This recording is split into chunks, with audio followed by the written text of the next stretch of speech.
భాగ్యాన్ని పోగొట్టుకుంటున్నారు. కొంచెమైనా మీరు మా ప్రియులు చాలా మంది రాలేకపోయినారు. మరొక తరుణంలో తీసుకుని నీవే నీ సన్నిధిలో వచ్చి నుంచి ఘనత మహిమ మీరే మా ప్రభు చేస్తున్నాము. ఈ ప్రార్థనకి వేడుకొని జాన గారు వచ్చి పాడబడతారు, మాస్టర్ గారు వచ్చి ఆ తర్వాత దేవుని వాక్యం వెళ్దాం.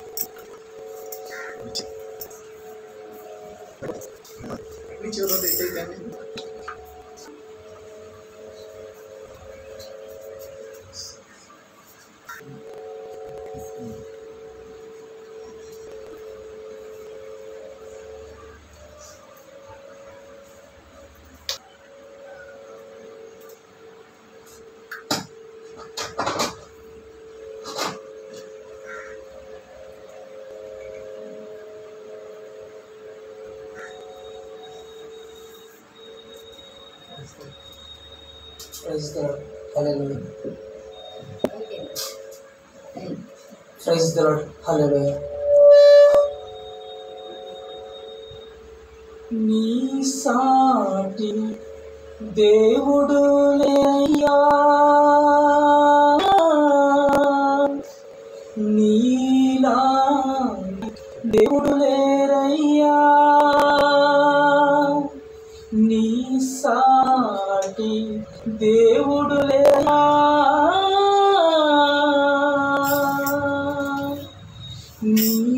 నీలాంటి దేవుడు లేయా.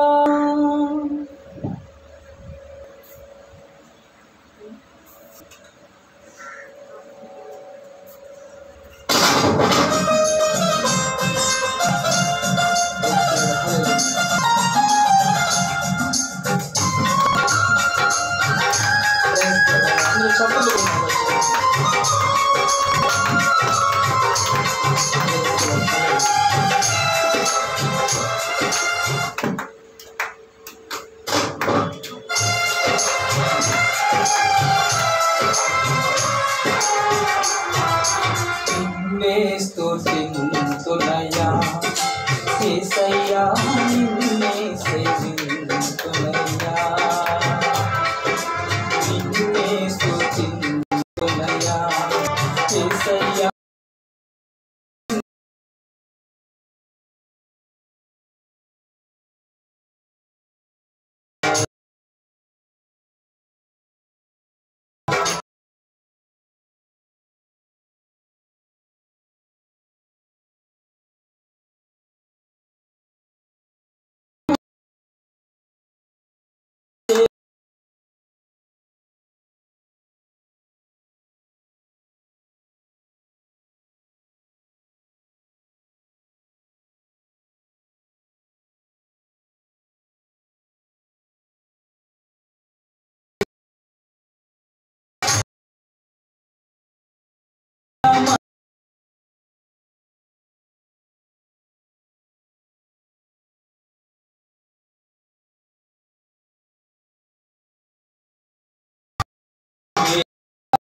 జగమందు నీలాంటి దేవుడు లేరయ్యా, నీలాంటి దేవుడు ఎవరయ్యా, ఈ జగమంలాంటి దేవుడు లేరయ్యా. ఆరాధించు నిన్నే ఆరాధించుము, ఆరాధించుము ఆరాధించుము నిన్నే ఆరాధించు, ఆరాధించుము స్తుతించుమయ్యా యేసయ్యా నిన్నే సేతుమయ్యా.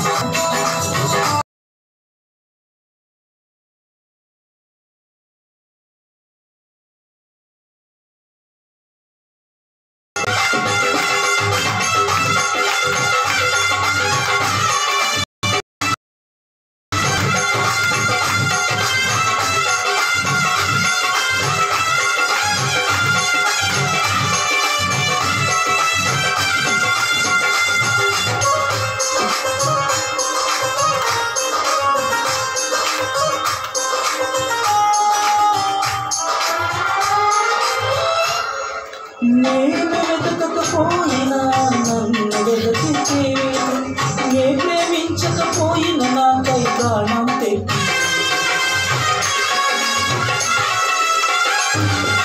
నేను వెతకకపోయినా నన్ను వెతికేవి, నే ప్రేమించకపోయినా నాకై ప్రాణం పెట్టి, నీలాంటి దేవుడు ఎవరయ్యా, ఈ జగమందు నీలాంటి దేవుడు లేరయ్యా, నీలాంటి దేవుడు ఎవరయ్యా, ఈ జగమందు నీలాంటి దేవుడు లేరయ్యా. ఆరాధించుము ఆరాధించుము ఆరాధించుము ఆరాధించుము ఆరాధించుము ఆరాధించుము ఆరాధించుము నిన్నే స్తుతించుమయ్యా యేసయ్యా నిన్నే సేవించుమయ్యా, నిన్నే స్తుతించుమయ్యా యేసయ్యా నిన్నే సేవించుమయ్యా. నీవే నా మార్గము సత్యము జీవము, నీవే నా రక్షణ విమోచన దుర్గం, నీవే నా మార్గము సత్యము జీవము, నీవే నా రక్షణ విమోచన దుర్గం. నీ సాటి దేవుడు లేడయ్యా, ఈ జగమందు నీలాంటి దేవుడు లేడయ్యా, నీ సాటి దేవుడు లేడయ్యా, ఈ జగమందు నీలాంటి దేవుడు లేడయ్యా.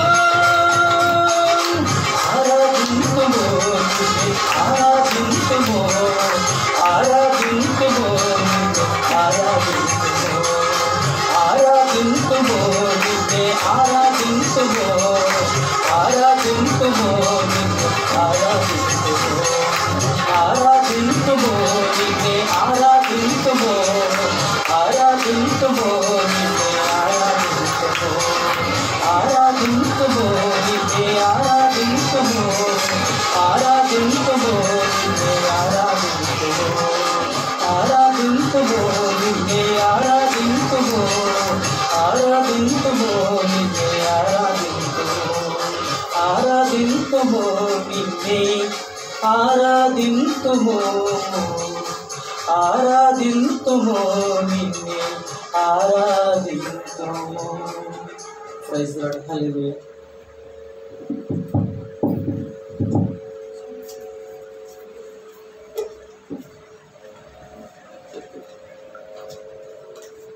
అందరం లేచి నిలబడి దేవుని వాక్యాన్ని ఉత్తర ప్రతోత రీతిగా చదువుకుందాం. అందరం లేచి నిలబడదాం. కీర్తనల గ్రంథము 11వ అధ్యాయము మొదటి నుండి ఆఖరి వచనాల వరకు చదువుకుందాం. 7 వచనాలు ఉన్నాయి. కీర్తనల గ్రంథము, బైబిల్ ఉన్నవారందరూ చూడండి. కీర్తనల గ్రంథము 11వ అధ్యాయము దేవుని వాక్యాన్ని ఉత్తర ప్రతో చదువుకుందాం. నోట్లో చదవకండి, బిగ్గరగా చదవండి. యెహోవా శరణు తెచ్చి ఉన్నాను, పక్షి నీ కొండకు పారిపో, మీరు నాతో చెప్పుటేయాలా.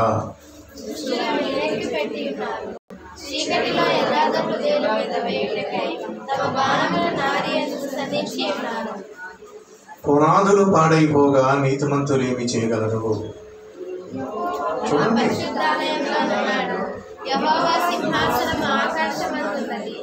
ఆయన నరులను కన్నులారా చూచుచున్నాడు, తన కనుదృష్టి చేత ఆయన వారిని పరిశీలించుచున్నాడు. యెహోవా నీతిమంతులను పరిశీలించును, దుష్టులను బలాత్కార శక్తులను ఆయనకు అసహ్యులు. దుష్టుల మీద ఆయన ఉరులు కురిపించును, అగ్నిగంధకములను వడగాలియు వారికి పానీయ భాగమగును. యెహోవా నీతిమంతుడు, ఆయన నీతిని ప్రేమించువాడు. యథార్థ హృదయులు ఆయన ముఖ దర్శనము చేసేదరు. ఆఖరి వచ్చిన అందరం కలిపి చదువుకుందాం, బిగ్గరగా చదవండి. యెహోవా నీతిమంతుడు, ఆయన నీతిని ప్రేమించువాడు. యథార్థవంతులు ఆయన ముఖ దర్శనము చేసేదరు. దేవుడు తన వాక్యాన్ని దీవించిన దాంట్లో కూర్చున్నాం.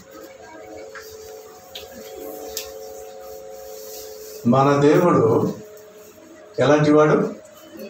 నీతిమంతుడు. చెప్పండి, ఎవరైనా నీతిమంతుడు. ఆయన ఈ దేనిని ప్రేమిస్తాడు? నీతినే ప్రేమిస్తాడు.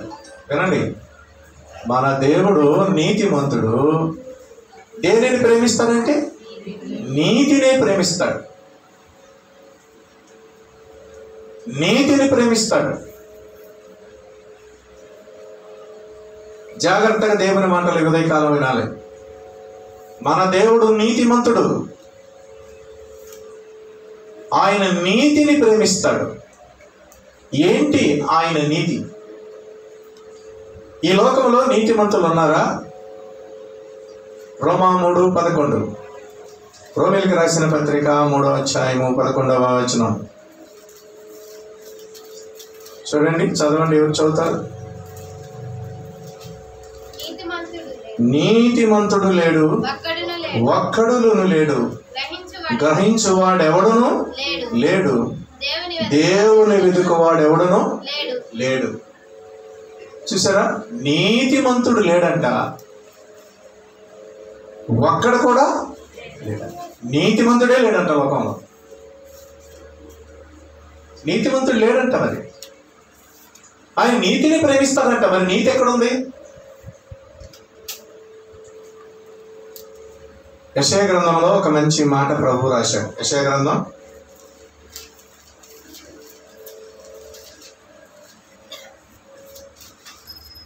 60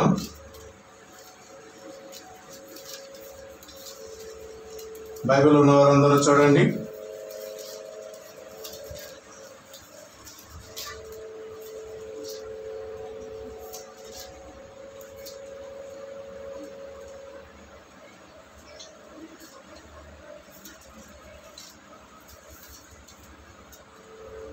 అరవై 59వ అధ్యాయము యెషయా 14వ వచనం.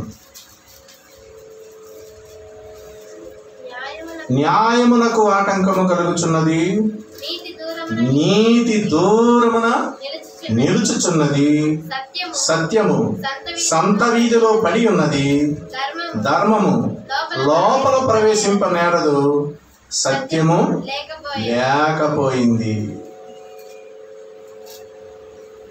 చూసారా, నీతి ఎక్కడ ఉందంట? దూరంగా ఉందంట. చెప్పండి, నీతి ఎక్కడ ఉంది? దూరంగా ఉంది. మనుషులు నీతిని దూరంగా పెట్టుకుని అవినీతిలో బతుకుతున్నారు, అబద్ధాలతో బతుకుతున్నారు, అబద్ధాలతో బతుకుతున్నారు. ఒక్కడ కూడా లేడు నీతిగా మాట్లాడేవారు. నీతిమంతులు భూలోకంలో ఎవరు లేరు అన్నారు. కానీ నీతిని ఏం చేశారంటే దూరంగా పెట్టేశారు. ఎప్పుడైనా సరే నీతిమంతులను దూరంగా ఉంచుతారు తెలుసా? నీతిమంతుడు ఎప్పుడు దూరంగానే ఉంటాడు. నీతిమంతుడు ఎప్పుడు కూడా మనుషులకు దూరంగా ఉంటాడు. నీతిమంతులను దూరంగా పెట్టేశారు. అయితే నీతిమంతులు ఎవరు? నీతిమంతుడి లోకంలో ఎవరు లేరు. కానీ నీతిమంతులు ఎవరు? అసలు నీతిమంతుడు ఎవరు? నీతిమంతుడు యేసుక్రీస్తు వారి తప్ప ఈ భూలోకములో నీతిమంతుడు ఎవరు లేరు. ఆ నీతిమంతుడిని ప్రజలు ఏం చేశారంటే ఎక్కడ పెట్టారంట? దూరంగా పెట్టేశారు. దూరంగా పెట్టేశారు. ఆ రోజున మరియమ్మ గారు మరి నొప్పులతో, నిండు చోళాలు నొప్పులతో ప్రతి ఇంటికి తిరిగిందంట. బెత్లెహేములో యోసేపు మరియమ్మను తీసుకుని, అమ్మా నొప్పులు వస్తుంది, వేదన పడుతుంది, కొంచెం స్థలం ఇరా అంటే స్థలం ఇవ్వలేదండి. లేదు లేదు మా ఇంటికాడ ఖాళీ లేదన్నమాట. అలా బెత్లెహేములో ఎన్ని ఇల్లు తిరిగారో, ఎన్ని డోర్లు కొట్టారో తెలియదు. కొడుతూ కొడుతూ కొడుతూ కొడుతూ లాస్ట్కి సత్రం ఉంటే సత్రంలో కూడా స్థలం లేదంట. చివరికి పశువుల తొట్టి, పశువుల పాకలో ఒక తొట్టి ఉందంట. పశువులు మేత తినే తొట్టే. ఆ తొట్టి ఒకటి ఖాళీగా ఉందంట. యేసుక్రీస్తు ప్రభు వారిని ఆమె కని పొత్తిగుడ్డలతో చుట్టి ఆ తొట్టిలో మరంలో పెట్టిందంట. ఆ తల్లి ఎక్కడికందో, దానిలో కందో, పశువులు పాకలో కందా, ఎక్కడికందో తెలియదు. మరి ఒక యేసుక్రీస్తు వారిని, నీతిమంతుడైన దేవుణ్ణి ఎక్కడికందో తెలీదు. కానీ పడుకోబెట్టింది మాత్రం పశువుల తొట్టిలో. పశువుల తొట్టిలో పడుండబెట్టాను అని దేవదూతలు చెప్పారు. ఆయన పశువుల తొట్టిలో పరుండబెట్టాను. ఎవరండి అయినా? లోకాలను కలగచేసిన దేవుడు. లోకాలను కలగచేసిన దేవుడు, తన మాట చేత లోకాన్ని కలగచేసిన దేవుడు, ప్రపంచాన్ని తన మాట చేత కలగచేసిన దేవుడు, లోకాధికారి, సర్వసృష్టి, సర్వజ్ఞాని, అంతర్జ్ఞాని, ఆది సంభూతుడు, సర్వాధికారి అయిన దేవుడు. ఈ లోకానంతా కలగజేసింది ఆయనే. సృష్టిని కలగచేసింది ఆయనే. మనుషులు ఏం చేశారో తెలుసా? సృష్టికర్తను విడిచిపెట్టి ఈ రోజున సృష్టిని పూజిస్తున్నారు. రాయి రెప్పని, సూర్యుని, చంద్రుడిని, నక్షత్రాలని, భూమిని, చెట్టుల్ని, పుట్టల్ని, ధనాన్ని, మనుషులను, పురుగులను, జంతువులను ప్రజలు పూజిస్తున్నారు. ఈ సృష్టిని చేసిన దేవుణ్ణి మర్చిపోయారు ప్రజలు. ఎంత శాపం! అదేనండి శాపం లోకానికి. అందుకే కురవలసిన సమయంలో వర్షాలు కురవు, ఎండవలసిన ఏ కాలంలో ఎండలేయాలి అప్పుడు సరిగ్గా ఎండలేవు, ఏ టైంలో మంచు పడాలి ఆ టైంలో మంచు పడటం లేదు. చూసారా? నీతిని దూరంగా పెట్టేశారు. సత్యమే లేదు, అది సంత నిధిలో పడిపోయింది. అసలు లోపల ప్రవేశించట్లేదు. అది మనుషుల హృదయంలో రాటకు అవకాశం లేకుండా పోయింది. ఎక్కడుంది? దుష్టత్వం, మురికి, పాపము, స్వార్థం. నేనే బతకాలి, మేమే బతకాలి, మేమే ఉండాలి, ఇంకెవరు ఉంటాయి లేదు, మేమే తినాలి, నేనే తాగాలి, నేనే ఎంజాయ్ చేయాలి, మేము తప్ప వేరేవాడు ఉంటాయి లేదు. స్వార్థం, ఎక్కడ చూసినా స్వార్థం. అంతా నాది. ఆక్రమించుకునేతనం, రౌడీతనం, మోసం, దగ. ఎక్కడ చూసినా సత్యం అనేది సంత వీధిలో పడిపోయింది. నీతి దూరముగా చూస్తుందంట. నీతిని దూరము నిలిచింది చూస్తుందంట. అక్కడ నుంచి పార చూస్తుందంట నీతి. ఎప్పుడు నన్ను చేర్చుకుంటారా? ఎప్పుడు హృదయంలో నన్ను చేర్చుకుంటారా? ఎప్పుడు నన్ను ఆహ్వానిస్తారా? ఎప్పుడు నేను వాళ్ళ దగ్గరికి వెళ్ళాలని రోజు చూస్తుందట. దేవుడు ప్రజలను చూస్తున్నాడట. అందుకే అన్నాడు 14:2 కీర్తనల గ్రంథం 14:2 ఏం చెప్పాడు? కీర్తనల గ్రంథం 14:2 ఎక్కడి నుంచి వస్తున్నాడు? కీర్తనలు 14:2 వివేకము కలిగి దేవుని వెతుకువారు కలరేమో అని యెహోవా ఆకాశము నుండి చూసి నరులను పరిశీలించను. ఎక్కడి నుంచి చూస్తున్నాడు ఆయన? ఆకాశం. అంత దూరం నుంచి చూస్తాడు. ఎంత దూరం పెట్టేశారండి దేవుణ్ణి ప్రజలు. దేవుణ్ణి ప్రజలు ఎంత దూరం పెట్టారండి. పిల్లరా, ఈ రోజున దేవుణ్ణి దూరం పెట్టిన వాళ్ళు అందరూ రేపొద్దున నేను ఎప్పుడు కూడా పిలిపిలకు రాసిన పత్రికలు ఈ మాట ఎప్పుడు చదువుతూ ఉంటాను. పిలిపిలకు రాసిన పత్రిక 2వ అధ్యాయము, పిలిపిలకు రాసిన పత్రిక 2వ అధ్యాయము 9, 10, 11 వచనాలు. అందుచేతను పరలోకమని భూమి మీద ఉన్న వారిలో కానీ భూమి క్రింద ఉన్న వారిలో కానీ రకాలు యేసు నామము నొంగునట్లు నాలుకయు తండ్రి అయిన దేవుని మహిమ యేసు క్రీస్తు ప్రభువని ఒప్పుకొనున్నట్లు దర్శించి నామమునకు పై నామమును అనుగ్రహించాడు. చూసారా, ఆయనకు అనుగ్రహించాడు. ఈ రోజున నేను మొన్న కూడా చెప్పాను,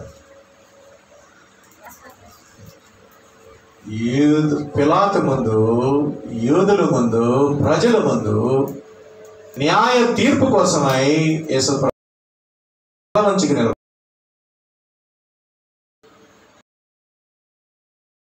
మొదటిసారి వచ్చిన,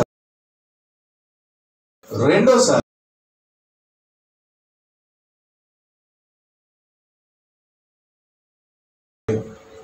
లోకానికి తీర్పు తీర్చే ఒక న్యాయాధిపతిలాగా వస్తున్నాడు.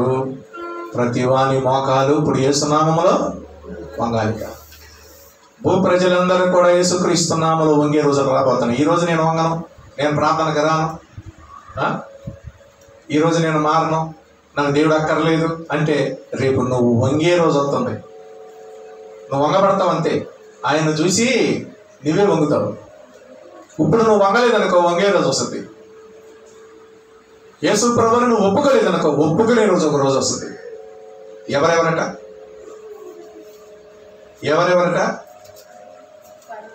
పరలోకముందున్న వారిలో కానీ భూమి మీద ఉన్న వారిలో కానీ భూమి క్రింద ఉన్న వారిలో కానీ.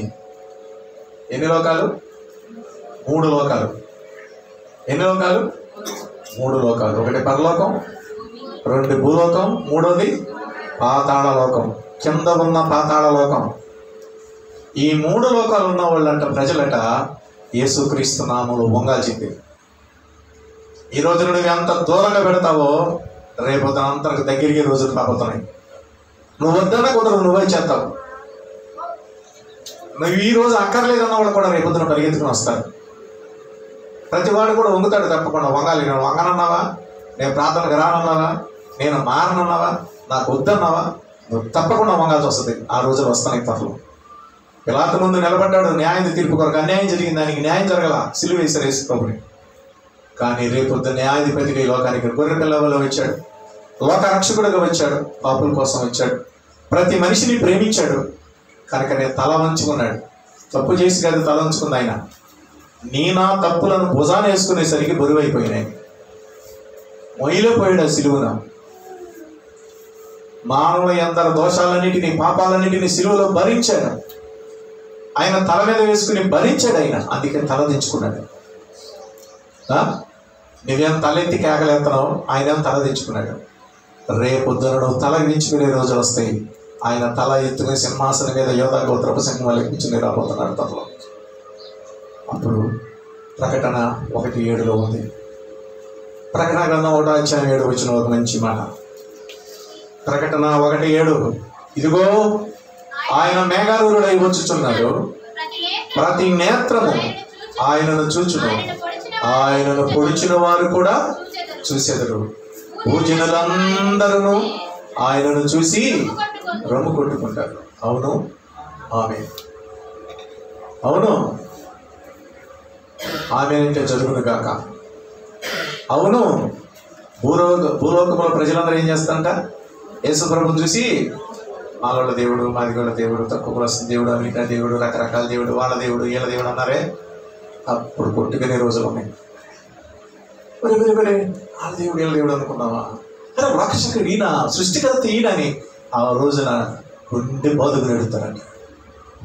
ఈ రోజున తన బిడ్డలను బాగుతున్నారు, తన సేవకులు కొడుతున్నారు, నిందలు వేస్తున్నారు, అవమానాలు పెడుతున్నారు, రకరకాలుగా మాట్లాడుతున్నారు, లేకుండా చేయాలనుకుంటున్నారు, చంపుతున్నారు, చంపేస్తున్నారు, దైవజనులను చంపేస్తున్నారు, సేవకులను చంపేస్తున్నారు, తిట్టుతున్నారు, దూషిస్తున్నారు, సహోదరులను చంపేస్తున్నారు, కాల్చేస్తున్నారు, నరికేస్తున్నారు, చిరఛేదనం చేస్తున్నారు, చెరసాల్లో వేస్తున్నారు, సింహభూమిలో వేస్తున్నారు, అగ్నిగుండంలో వేస్తున్నారు. రకరకాలుగా హింసలు పెడుతున్నారు. పిల్లరా, మీరు జాగ్రత్తగా వినండి. రేపొద్దున వీళ్ళందరూ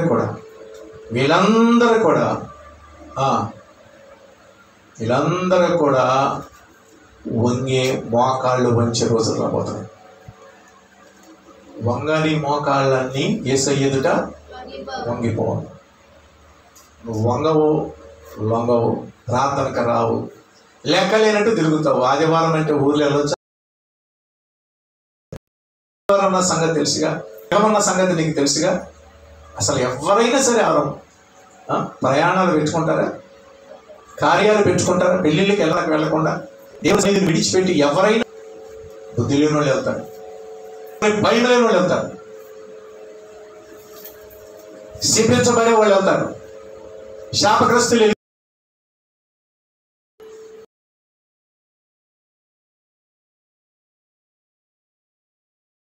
అంత భయం లేదండి ప్రజలకు, దేవుని భయం లేదండి ప్రజలకి. యెహోవా నీతిమంతుడైన నీతిని ప్రేమిస్తాడు, యథార్థవంతులను ఆయన ముఖ దర్శనము చేస్తారు. నువ్వు యథార్థంగా ఉంటే దేవుని నువ్వు చూస్తావు. ఆయన నీతిని ప్రేమించేవాడైనా దుర్నీతిని ద్వేషిస్తాడు. ఆయన నీతిని ప్రేమిస్తాడు, దుర్నీతిని ద్వేషిస్తాడు ఆయన. కాబట్టి ఆయన ప్రేమిస్తున్నాడు. ఆయన కరుణగల మనందరం వైపు చదువుతున్నాడు. అందుకే ముద్దు వచ్చినప్పుడే చంకెక్కాలి. ముద్దు వచ్చినప్పుడు ఏం చేయాలి? ముద్దు వచ్చినప్పుడు రారు ఎత్తుకున్నప్పుడు గౌరవ చేతుల్లో పెడితే చంకెత్తుకుని ముద్దు ఎత్తుకుంటాడు. పిల్లలైనా సరే ముద్దు వచ్చింది అనుకో, పిలిచినట్టు టక్కన వచ్చారనుకో, ముద్దు ఎత్తుకో బుద్ధి అవుద్ది, ముద్దు ఎట్టుకో బుద్ధి అవుద్ది. రాలేదనుకో, ఎంతసేపు పిలిచినా ఆ ముద్దు మురిపాలు మనసు ఏమైపోద్ది? పోద్ది, కోపం వస్తుంది. ఇంకా ఆ తర్వాత నువ్వు వచ్చి సంకనకాలనుకున్నా ముద్దు కావాలన్నా నీకు దొరకదు. చూడండి, ఏప్రిల్కి రాసిన పత్రికలో ఏం జరిగిందో. ఏప్రిల్కు రాసిన పత్రిక 12వ అధ్యాయము 17వ వచనం.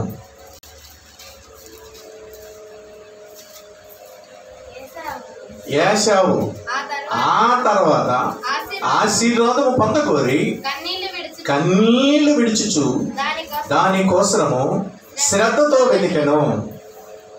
మారు మనస్సునందు అవకాశము దొరకగా విసర్జింపబడినని మీరు ఎరుగుదురు. ఏశావుకి దేవుడు ఎన్ని అవకాశాలు ఇచ్చాడు. ఎంత ముద్దొచ్చింది. తండ్రి యొక్క దేవుడిచ్చిన సమయాన్ని అతను పోగొట్టుకున్నాడు, జ్యేష్ఠత్వం పోగొట్టుకున్నాడు. ఒక పూట కూటి కొరకు, కొద్దిసేపు సుఖం కొరకు జ్యేష్ఠత్వం పోగొట్టుకున్నాడు ఏశావు. ఎన్నో తరుణాలు ఇచ్చాడు దేవుడు అతనికి. ఆ తరుణాలన్నీ పోగొట్టుకున్నాడు. మారు మనసు పొందటానికి, రక్షణ పొందటానికి, పరలోకములో తన పేరు ఎక్కటానికి, జీవ గ్రంథంలో తన పేరు రాయటానికి దేవుడు ఎన్నో అవకాశాలు ఇచ్చాడు. ఎవరికి?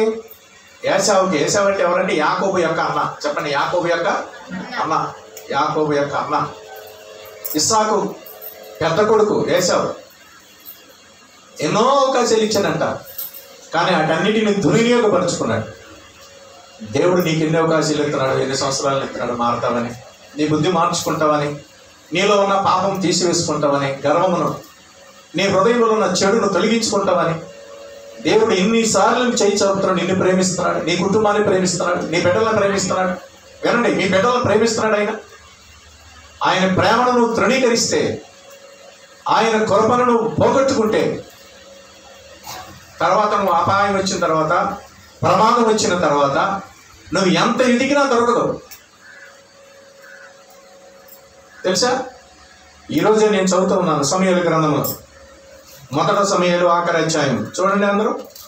మొదటి సమూయేలు గ్రంథము, బైబిల్ తీయండి అందరూ.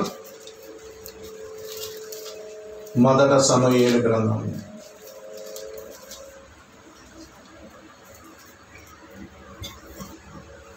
మొదటి సమూయేలు గ్రంథము 28వ అధ్యాయము 28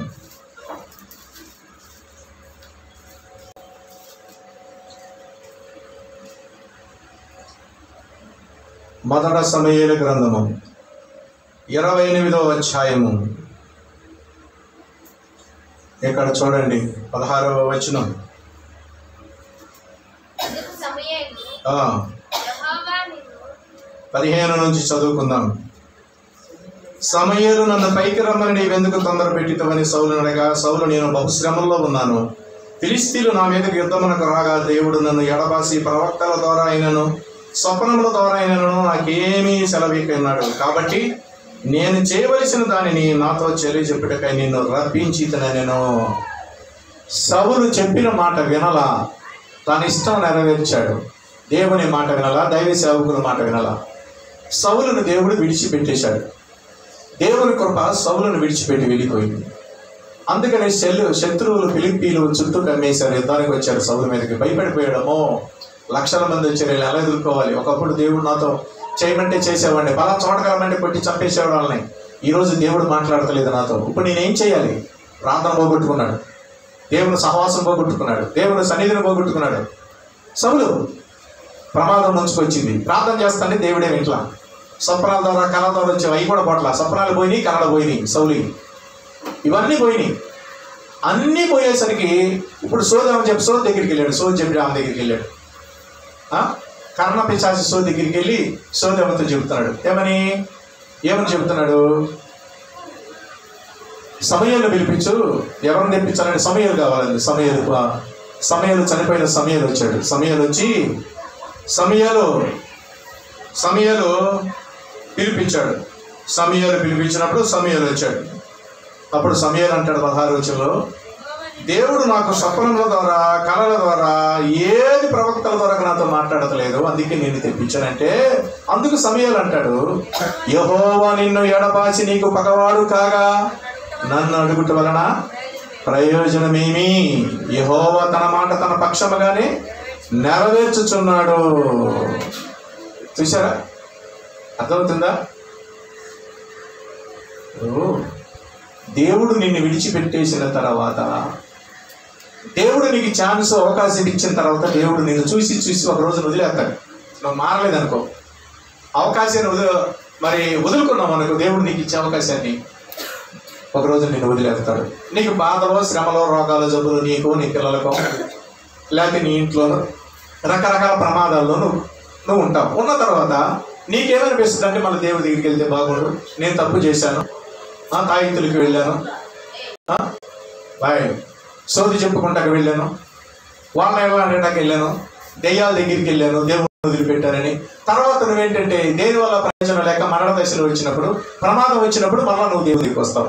దేవుడి దగ్గరికి వచ్చేసరికి దేవుడు ఏం చేస్తాడంటే, ఇక ప్రార్థన మానేసి ఆదివారం ఊర్లు వెళ్తావు, ప్రార్థన మానేసి అక్కడెక్కడ తిరుగుతావు, ప్రార్థన మానేసి అటు ఇటు తిరుగుతూ ఉంటావు, ప్రార్థన మానేసి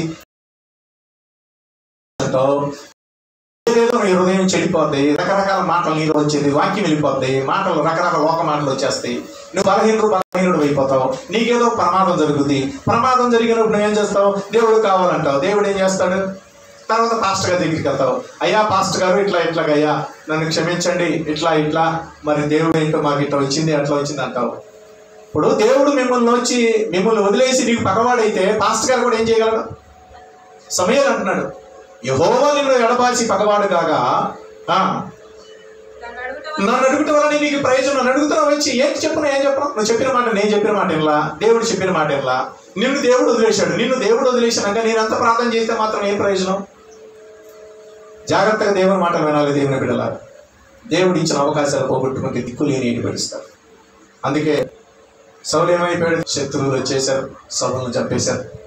తన కత్తి మీద పడి అతని ఆత్మహత్య చేసుకుని చచ్చిపోయి, ఈ బతికి చేతులు తెచ్చిగా నేనే చస్తే బాబు చచ్చిపోయాడు. నువ్వు కూడా అంతే. నేను ప్రార్థన మానేశాను, దేవుని దగ్గరికి వెళ్ళా, దేవుని సేవకులు మొహం సాగేశాను. నీలో దొంగ బుద్ధి ఉంది, దొంగ ఆలోచనలు ఉన్నాయి. నీకేంటంటే నీకు మొహమాటం అయిపోయింది, దేవుని దగ్గరికి రాలేవు. ఈ బతికి నీకు చచ్చిపోతే పోతాను, సేవకులు సైతం నేను చంపేస్తాడు. చంపేసి నీ తన నరకానికి తీసుకెళ్ళిపోతాడు. ఆత్మహత్య చేసుకున్నాడు సౌలు. ఆత్మహత్య దేవుడు ఎడబాశాడు. ఇటు దేవుని జనం కూడా నాకు అవసరం లేదు, నాతో ఏం చెప్పాక దేవుడిని వదిలేతే నేను మాత్రం నేను ప్రార్థన చేయలేని అవ్వాలి కదా.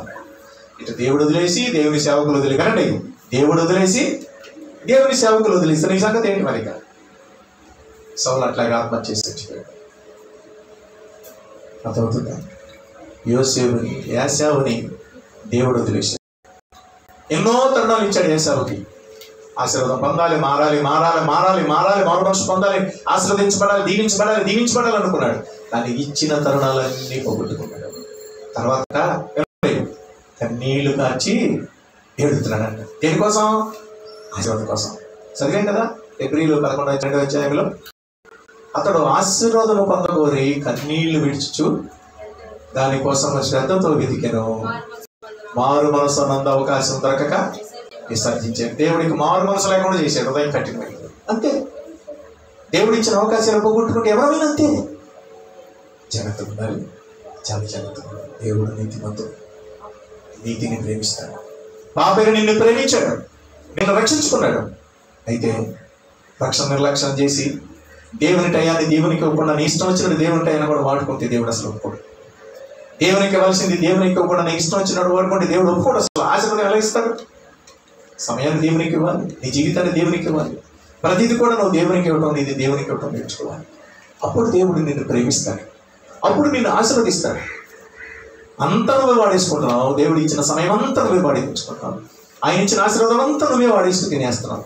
దేవునికి ఎవరికి ఏం చేస్తున్నావు? అందుకే నీకు ఆశీర్వాదం కావాలంటే రావట్లేదు. ఎందుకని రావట్లేదంటే నీకు రాదు. దేవుడు నీకు ఇచ్చిన అవకాశాలను పోగొట్టుకున్నావు. అయితే ఇది కృపాకాలం. దేవుని కృప ఈ లోకంలో ఉంది. ప్రియ దేవుని బిడ్డలారా, ఆ రోజున యేసేపును వదిలేసిన దేవుడు, ఏశావును వదిలేసిన దేవుడు నీకు కూడా తెలిస్తే నీ సంగతి ఎంత? ఆయన కృప నేను వదిలిపెడితే నీ సంగతి ఎంత? నువ్వు యథార్థవంతుడు అయితేనే ఒక దర్శనం చూస్తాం. నీలో యథార్థత ఉంటేనే, నువ్వు యథార్థంగా ఉంటేనే, నీతిని ప్రేమిస్తేనే, ఆయన నీతిమంతుడు అయితేనే నువ్వు నీతిమంతుడు ఎలా కాగలవు? నువ్వు చేసిన తప్పులు ఒప్పుకొని పశ్చాత్తపడి మారు మనసు పొందితే యేసు రక్తము ప్రతి పాపము నుండి నిన్ను పవిత్రులుగా చేయండి. యేసు రక్తం నేను నీతిమంతులుగా చేస్తుంది. అప్పుడు యేసు ప్రభు రక్తం నేను నీతిమంతులుగా చేసిన తర్వాత ప్రభు నిన్ను ప్రేమిస్తాను. నేను నీతిమంతులుగా చేసిన తర్వాత నువ్వు యథార్థంగా బ్రతకాలి. యథార్థంగా ఉంటేనే ఆయన ముఖ దర్శనం చూస్తాం. ఆయన ముఖాన్ని చూడలేవు. లెగిస్తే నీ చేతుల ముఖం చూసుకోవచ్చు, మనుషుల ముఖం చూస్తాం. కానీ దేవుని ముఖం చూడాలంటే హృదయం యథార్థంగా ఉండాలి, కపటం లేకుండా ఉండాలి, చాలా జాగ్రత్తగా ఉండాలి. యథార్థవంతుడు ఆయన ముఖ దర్శనము చేస్తాడు. యథార్థంగా ఉంటావా? అయితే దేవుని ముఖ దర్శనం తప్పకుండా చూస్తాను. ప్రార్థన చేసుకున్నాం. తల వంచండి, అందరూ తలలో వంచండి. ఒక్క నిమిషం తలలో వంచండి, ప్రార్థన చేసుకున్నాం. తలలో వంచినట్లయితే ప్రార్థన చేసుకున్నాం.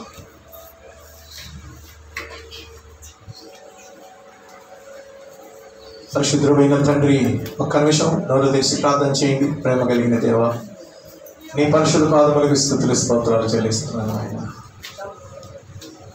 నీవు నీతిని ప్రేమించే దేవుడు అయ్యా. ఒక పాపి తన పాపము ఒప్పుకుంటే మారు మనసు పొందితే ఆ వ్యక్తిని యేసు రక్తం నీతిమంతులుగా చేస్తుంది. మేము నీతిమంతులు అయితే ఎంత బాగుండు అయ్యా. నువ్వు నీతిమంతుడు, నీతిని ప్రేమిస్తావు, యథార్థవంతులు ఆయన ముఖ దర్శనం చేస్తారు. నీ ముఖంగా చూస్తానయ్యా. మేము యథార్థం ఉంటే చాలయ్యా, మాట ఇచ్చి తప్పకూడదు దేవునికి. నాయన నా తండ్రి, విన్న ఈ కొద్ది మాటలు మా హృదయంలో పనిచేయండి. నీ వాక్యాన్ని దీవించండి. యేసుక్రీస్తు వారి పేరట ఈ ప్రార్థన అడిగి వేడుకొంచున్నాము తండ్రి. ఆమేన్. అందరూ లేచి నిలబడతాం. పాట పాడుచుండగా మీ ప్రేమపూర్వకమైన కానుకలు మరి ప్రభువుకి సమర్పించుకుందాం. అందరూ లేచి నిలబడి పాట పాడుచుండగా 172వ కీర్తన పాటల పుస్తకంలో రండి. అందరూ చూడండి, పాటల పుస్తకం ఉంది మీ దగ్గర, మీ అందరి దగ్గర పాటల పుస్తకంలో చూడండి. 172వ పాట. నీ వాక్యమే నన్ను బ్రతికించెను, బాధలలో నెమ్మదినిచ్చెను, కృపాశక్తి దయా సత్య సంపూర్ణుడా, వాక్యమై ఉన్న యేసు వందనమయ్యా. కృపాశక్తి దయా సత్య సంపూర్ణుడా వాక్యమై ఉన్న యేసు వందనమయ్యా నీ వాక్యమే నన్ను బ్రతికించెను బాధలలో నెమ్మదినిచ్చెను వాడిగల రెండంచుల ఖడ్గమువలెను నాలోని సర్వమును విభజించి శోధించి పాపమాలిన్యము తొలగించి వేయును పాపమాలిన్యము తొలగించి వేయును అనుక్షణము కొత్త శక్తినిచ్చుచున్నది నీ వాక్యమే నన్ను బ్రతికించెను ఆకలలో నెమ్మదినిచ్చెను. కూర్చుందాం, ప్రార్థన చేసుకుందాం. పిల్లలను సండే స్కూల్ పిల్లలను తర్వాత వరుసలో కూర్చోబెట్టండి. 10 గంట వారికి సండే స్కూల్ ఉంటుంది. పరిశుద్ధుడైన మా కన్న తండ్రి, నమ్మకమైన దేవ, మీ పరిశుద్ధ పాదాలకు స్తోత్రాలు వందనాలు చెల్లిస్తూ ఉన్నాను. మా ప్రభువా, మమ్మల్ని ప్రేమించి ఈ జులై మాసంలో మొదటి ఆదివారాన్ని మాకు ఇచ్చావు. నీకు స్తుతులు. నీవు ఇచ్చిన ఈ మాటలు మా హృదయంలో పనిచేయండి. నీవు నీతిమంతుడు, నీతిని ప్రేమిస్తావు. మా ప్రభువా, యథార్థవంతులు నీ ముఖ దర్శనం చేస్తాను. నీతి ఎవరు లేరు. కానీ యేసు పాపం ఒప్పుకొని మారు మనసు పొంది